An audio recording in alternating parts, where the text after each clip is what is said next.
Hello दोस्तों, स्वागत है आप लोग का मेरे इस चैनल पर। दोस्तों मेरे चैनल का नाम है लक्ष्य परीक्षा, आप लोग देख सकते हैं अच्छे से। ठीक है दोस्तों, आज से हम लोग जो है डेली करंट अफेयर शुरू कर रहे हैं। 1 नवंबर 2025 से हम लोग शुरू करेंगे। दोस्तों मैं आप लोग की जानकारी के लिए एक बात बता दूं। पहली बात, हम लोग यहाँ पे जो भी करंट अफेयर तैयार करेंगे वो UPSC, UP PCS, UP RO, UP PAT और यूपी ट्रिपल एससी है ना, इन सबको फोकस करते हुए हम लोग जो है यहाँ पे तैयार करेंगे।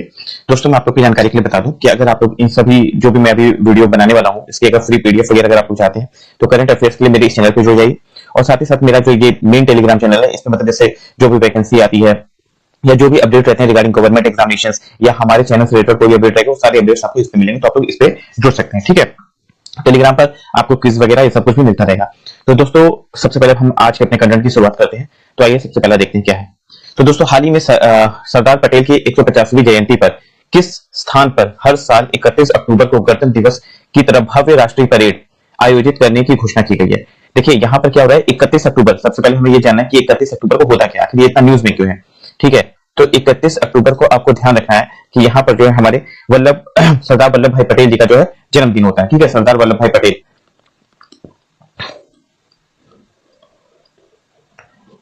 ठीक है, तो दोस्तों अब इसके साथ ही साथ हमको ये भी जानना चाहिए, जानने के लिए इंपॉर्टेंट है कि ये देखिए इनकी 150वीं जयंती मनाई गई है। जैसा आप लोग यहाँ पे देख पा रहे हैं कि ये इनका 150वीं जयंती मनाया गया है। तो इसमें सबसे पहला सवाल उठता है कि आखिर इनका डेट ऑफ बर्थ क्या है। तो दोस्तों मैं इनका डेट ऑफ बर्थ आपको बता देता हूँ। इनका डेट ऑफ बर्थ जो है 31 अक्टूबर 1875 है। ठीक है, और इनका जन्म कहां पर हुआ था, इनका जन्म जो है, इनका जन्म नाडियाड, ठीक है, यहां पर हुआ था।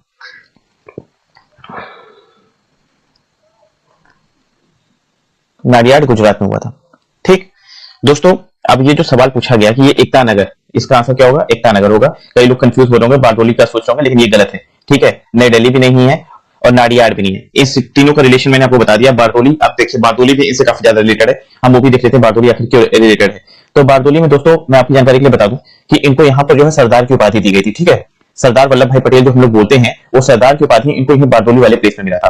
कहां पे किन्होंने दिया था, तो देखिए वहां पे जो कृषि के लिए रिलेटेड जो आंदोलन चल रहा था उसमें इन्होंने काफी अच्छा रोल निभाया था, इसलिए जो है वहां की महिलाओं ने इनको सरदार की उपाधि से जो है सम्मानित किया था। ठीक है दोस्तों उसी के साथ साथ और भी कुछ पॉइंट्स हैं जो हमें जानना जरूरी है।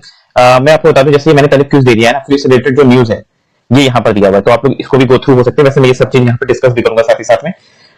दोस्तों अब सरदार पटेल जी के बारे में और क्या जानना जरूरी है हमारे लिए। देखिए सरदार पटेल जी को जो हम लोग जो है father of all India services भी कहते हैं। ठीक है, ऑल इंडिया सर्विसेज भी कहते हैं। साथ ही साथ इसके साथ ही और जो जानने वाली चीज है कि स्टील फ्रेम ऑफ इंडिया जो है ये किसको बोला जाता है, ऑल इंडिया सर्विसेज को बोला जाता है। और ये किसने बोला था, सरदार वल्लभ भाई पटेल जी ने बोला था, इसीलिए हम जो है इसको स्टील फ्रेम ऑफ इंडिया भी कहते हैं। उसके साथ ही साथ जो आपको जानने के लिए बहुत ज्यादा इंपॉर्टेंट है कि जो सरदार पटेल जी थे ये हमारे पहले गृह मंत्री थे और साथ ही साथ उप प्रधानमंत्री भी थे। ठीक है, उप प्रधानमंत्री, पीएम लिख दे रहा हूं, आप लोग समझ जाइएगा। ठीक है दोस्तों, अब ये देखिए, आप ये देख रहे होंगे ये स्टैच्यू ऑफ यूनिटी है। ठीक है, तो स्टैच्यू ऑफ यूनिटी कहां पर है, ये भी गुजरात में है ना। गुजरात में कहां पे है, नर्मदा जिले में है। ठीक है, नर्मदा जिले में है। और साथ ही साथ ये भी ध्यान रखिएगा कि नर्मदा रिवर के पास में है ना, नर्मदा रिवर के पास में। और ये एक आइलैंड पर है, क्या नाम उसका था, साधु बेटा, हाँ साधु बेट है ना, साधु बेट नाम का एक आइलैंड है, उसी पर है ये। ठीक है, तो इसको भी आप लोग ध्यान रखिएगा। इसके साथ ही साथ इसकी हाइट क्या है, ये जो मूर्ति बनी हुई है इसकी हाइट क्या है, तो इसकी हाइट जो है 182 मीटर है ना, या फिर हम लोग उसको 597 फीट भी कहते हैं। 597 फीट या 182 मीटर। 182 मीटर क्यों, क्योंकि गुजरात की विधानसभा में इतनी ही सीट्स है, उसी के लिए इसका जो है हाइट इतना ही रखा गया। ठीक है, उसके साथ ही साथ नर्मदा जिले में है, केवड़िया के पास में। ठीक है, ये सब हो गया जरूरी चीजें। अब ये लौह पुरुष सरदार वल्लभ भाई पटेल जी की 150वीं जयंती है। आपको मैंने डेट बता दिया, इनका कब हुआ था, 1875 में है ना, 31 अक्टूबर। तो इसको ध्यान रखिएगा। साथ ही साथ statue of unity Ekta Nagar Gujarat में है। ठीक है, पीएम मोदी ने पुष्पांजलि अर्पित की और राष्ट्रव्यापी रन फॉर यूनिटी को हरी झंडी भी दिया। तो रन फॉर यूनिटी की अगर बात किया जाए कि इसकी शुरुआत कहां से हुई, तो ये गुजरात में हुई है। ठीक है, 31 अक्टूबर को अब से एकता नगर में गणतंत्र दिवस की तरह भव्य राष्ट्रीय परेड का आयोजन किया जाएगा। चलिए ये नेक्स्ट देखते हैं।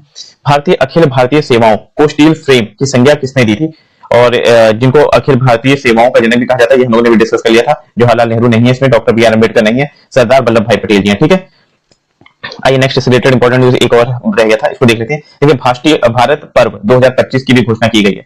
ये देखिए मनाया तो हमेशा जाता है, लेकिन इस बार में कुछ खास है। वो खास क्या है कि ये अब ये पहली बार ऐसा हो रहा है कि इसका आयोजन जो है दिल्ली के बाहर होगा। ठीक है, दिल्ली के बाहर होगा, कहां पर होगा? एकता नगर में होगा, जो स्टैच्यू ऑफ यूनिटी जो बताया जहां पर है वहीं पर किया जाएगा। और इसका आयोजन कब से कब तक होगा? 1 नवंबर से लेकर के 15 नवंबर तक। ठीक है, तो आपको ये ध्यान रखना है, भारत पर्व 2025 जो है अब की बार एकता नगर में मनाया जाएगा, 1 नवंबर से 15 नवंबर तक मनाया जाएगा। ठीक, चलिए।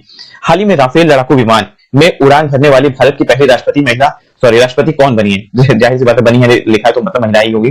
तो प्रतिभा देवी सिंह पटेल ये नहीं है। ठीक है, रामनाथ कोविंद नहीं है, और एपीजे अब्दुल कलाम जी भी नहीं है। कौन है? द्रौपदी मुर्मू जी है। ठीक है, अब देखिए इसमें जानने वाली क्या चीज है कि यहाँ पे क्या लिखा हुआ है? हाल ही में राफेल लड़ाकू विमान में उड़ान भरने वाली भारत की पहली राष्ट्रपति कौन है? ठीक है, राफेल में इन्होंने किया, ये चीज तो पता चल गया। मैं आपको एक जानकारी की एक चीज और बता दूं कि ऐसी प्रेसिडेंट जिन्होंने 2 लड़ाकू विमानों में ट्रेवल किया है वो भी द्रौपदी मुर्मू ही है। ठीक है, द्रौपदी मुर्मू है।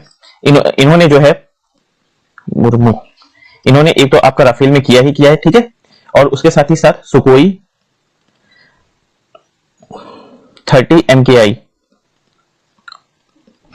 इसमें भी ट्रेवल किया। कब किया है? 2023 में। ठीक है, और ये जो आपका राफेल वाला है इसमें पायलट कौन थी इनकी? तो ये है अमित गेहानी। आप लोगों ने न्यूज भी सुना होगा शिवानी सिंह के बारे में। ठीक है, ये देखिए शिवानी सिंह है इनके साथ फोटो में। एक्चुअली में क्योंकि पाकिस्तान ने ये दावा किया था कि जब अभी उनके ऊपर हमला किया गया था पाकिस्तान के ऊपर रिसेंट में, तो उन्होंने शिवानी सिंह को मतलब शूट डाउन कर दिया था, जो भी है। तो ये प्रूफ देने के लिए कि नहीं वो जिंदा है और उनको कुछ भी नहीं हुआ है, इसलिए मैक्सिमम इनकी सेल्फी वायरल की जा रही है। ठीक है, बाकी आप यहाँ पे देख सकते हैं कि अंबाला एयरफोर्स स्टेशन से इन्होंने उड़ान भरी है, और ये उड़ान भरने वाले भारत की पहली राष्ट्रपति महिला हो गई है, क्योंकि देखिए राफेल भी अभी जल्दी में भारत में आया। ठीक है, और उसके बाद ये जो है ये 17वीं स्क्वाड्रन गोल्डन एरो की ग्रुप कैप्टन थी, जो अमित गेहानी है। ठीक है, चलिए नेक्स्ट देखते हैं।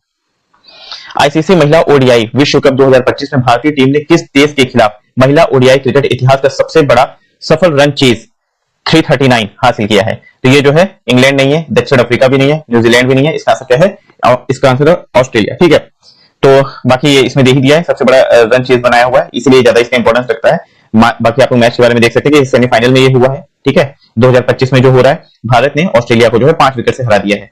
और बाकी जो भी इंपॉर्टेंट चीजें, जैसे ये आईसीसी, इसका हेडक्वार्टर कहां पर है ना? इसका हेडक्वार्टर जो है आपका दुबई में है, ये भी है, आप लोग इसको देख लीजिएगा। सत्यार्थ प्रकाश नामक प्रसिद्ध ग्रंथ की रचना किसने की थी, जिसकी 200वीं जयंती हाल में मनाई गई है? ठीक है, इसकी 200वीं जयंती मनाई गई है, तो इसका किसने इसकी रचना किया था?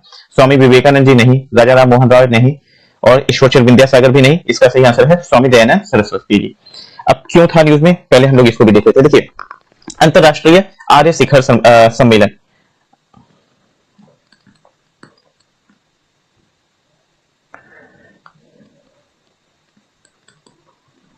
अंतरराष्ट्रीय आर्य शिखर सम्मेलन 2025 है ना, इसका आयोजन क्यों किया गया है? इसका आयोजन जो है, पहली बात तो क्योंकि स्वामी दयानंद सरस्वती जी की 200वीं जयंती मनाई गई है। ठीक है, 200वीं जयंती मनाई गई है, इसके उपलक्ष्य में किया गया है। और साथ ही साथ 150वीं जयंती है किस चीज की? 150वीं किसकी जयंती है? आर्य समाज की। ठीक है, इसलिए मनाया गया है। अब इसके साथ कुछ और भी इंपॉर्टेंट पॉइंट्स हम लोग जान लेते हैं। जैसे स्वामी दयानंद सरस्वती जी जो है, इनका रियल नेम क्या था? मूलशंकर। ठीक है, इनका रियल नेम क्या था? मूलशंकर था। और आर्य समाज जो है, आर्य समाज, इसकी स्थापना जो है 1875 में किया गया था। कहां पे किया गया था? मुंबई में किया गया था। ठीक है, और यही आर्य समाज ही है जिसने जो है शुद्धि मूवमेंट भी चलाया था। तो अगर ये पूछा जाए कि शुद्धि मूवमेंट का संबंध किससे है, तो ये चीज आप लोगों को ध्यान रखना है। ठीक है,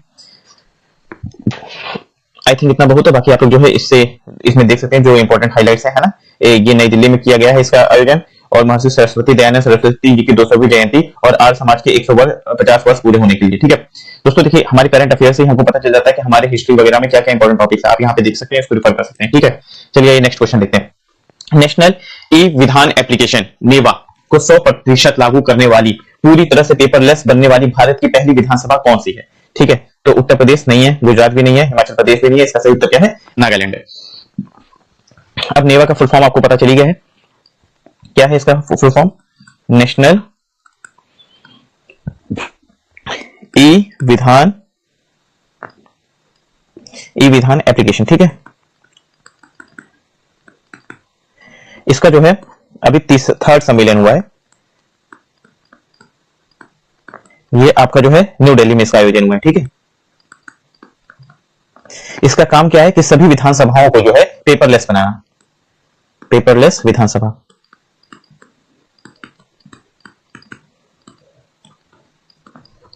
और इसकी नोडल एजेंसी कौन सी है? इसकी नोडल एजेंसी है आपकी मिनिस्ट्री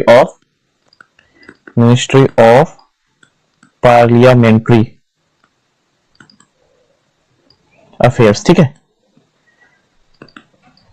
और ये आप लोग को ध्यान रखना है कि फर्स्ट स्टेट तो जो है ये नागालैंड हो गया। साथ ही साथ अगर क्वेश्चन पूछता कि क्या यूपी पेपरलेस हो गया, तो हाँ यूपी भी पेपरलेस हो गया, वो 2022 में ही पेपरलेस हो गया था। ठीक, और ये रहा आपका शॉर्ट में न्यूज जो दिया हुआ है, नेवा का फुल फॉर्म यहाँ पे दे दिया हुआ है।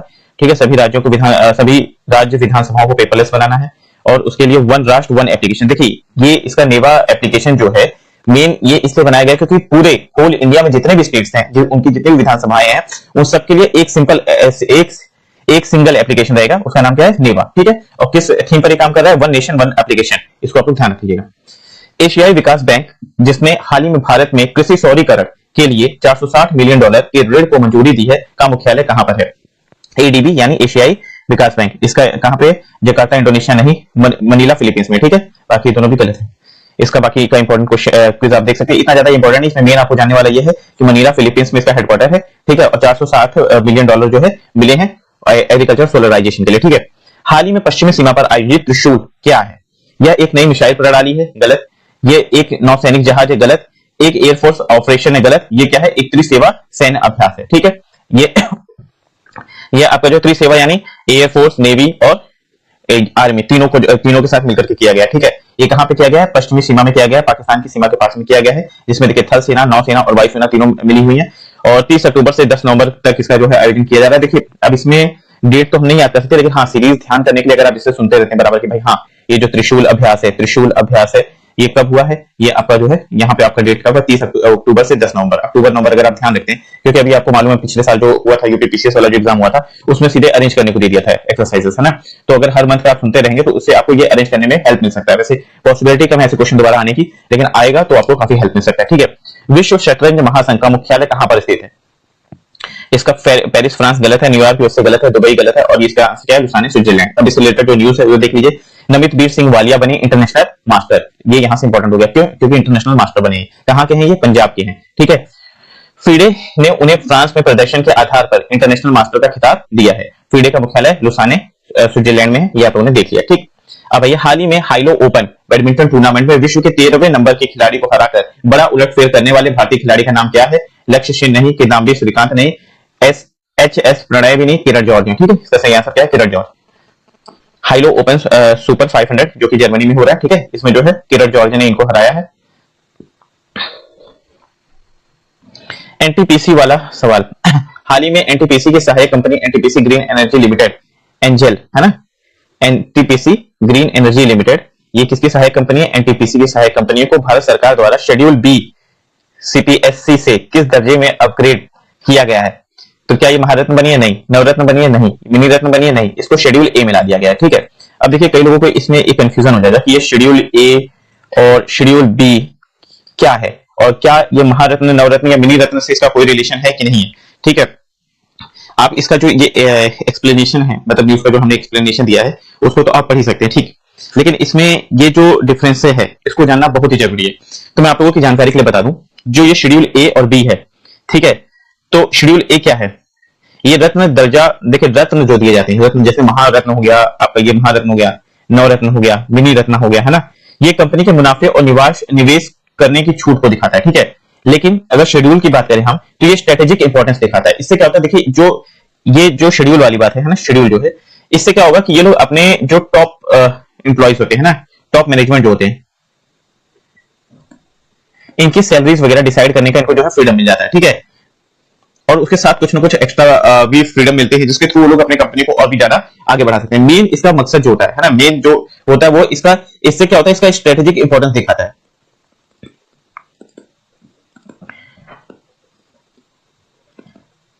तो ये चीज आप लोग ध्यान रखिएगा कि महारत्न, नवरत्न और मिनी रत्न से इसका कुछ लेना देना नहीं, ये अलग है। शेड्यूल ए और शेड्यूल बी, ये देखिए 4 टाइप के टोटल डिवीजन होते हैं। ये जो शेड्यूल वाले डिवीजन होते हैं, ए, बी और सी और डी होते हैं। ठीक है, बाकी इसके ऊपर अगर डिटेल में आपको वीडियो चाहिए तो मैं जरूर बना दूंगा, ठीक। नेक्स्ट क्वेश्चन है, यूनेस्को संयुक्त राष्ट्र शैक्षिक वैज्ञानिक एवं सांस्कृतिक संगठन का मुख्यालय कहां पर है? तो इसका सही आंसर क्या है? जिनेवा नहीं, लंदन नहीं, न्यूयॉर्क नहीं, इसका उत्तर है पेरिस, ठीक। अब ये क्यों न्यूज में था? यूनेस्को में शांति के लिए संगीत समारोह का जो है आयोजन किया गया है। ये यूनेस्को की 43वीं जो आम सभा चल रही थी, इसके दौरान कॉन्सर्ट फॉर पीस का आयोजन हुआ, ठीक है। सांस्कृतिक विविधता और संवाद को बढ़ावा देना इसका उद्देश्य है। अब यूनेस्को का मुख्यालय कहां पे, ये आपको पता चलेगा, पेरिस, फ्रांस में। दोस्तों इसी के साथ आज के जो इंपॉर्टेंट करंट अफेयर्स हैं वो सब के सब खत्म होते हैं। दोस्तों आप मेरे चैनल से अगर आप लोग जुड़ते हैं तो वहां पर काफी सारी आपको इंपॉर्टेंट अपडेट्स जो मेन गवर्नमेंट की वैकेंसी चाहे आ रही है, ठीक है, या कोई रिजल्ट आ रहा है, जो भी चीजें, वो सारी अपडेट्स आपको इस चैनल पे मिल जाएगा। क्या लिखा हुआ है? लक्ष्य परीक्षा, ठीक है। आप ऐसे भी सर्च कर सकते हैं, HYA, लक्ष्य परीक्षा, ठीक है। बाकी यहाँ पे लिख दिया मैंने। और यूपी पीसीएस की जो लोग तैयारी करना चाहते हैं वो इस चैनल से जुड़ सकते हैं। करंट अफेयर्स का डेली आपको अभी जैसे ये मैं जो बनाया हूँ इसका पूरा पीडीएफ में उस पर डाल दूंगा, ठीक है। साथ ही साथ अगर आप लोग डिस्कशन वगैरह करना चाहते हैं तो उसके लिए ये वाला चैनल हमारा, ठीक है। आप लोग हम लोगों से जुड़ेंगे और जितने लाइक्स मिलते हैं इससे हम लोग का मोटिवेशन बढ़ेगा। हम लोग यूपी पीसीएस को मेनली टारगेट कर रहे हैं और साथ में यूपी ट्रिपल एससी को। आप लोगों के लाइक्स और व्यूज जैसे आते हैं, जैसे रिव्यूज आएंगे, उसके आधार पर हम लोग आगे अपने वीडियोस को और बढ़ाते जाएंगे। Thank you. मैं आशा करता हूँ 20 मिनट में मैंने आपको आज के दिन के काफी अच्छे अपडेट्स दे दिए। Thank you.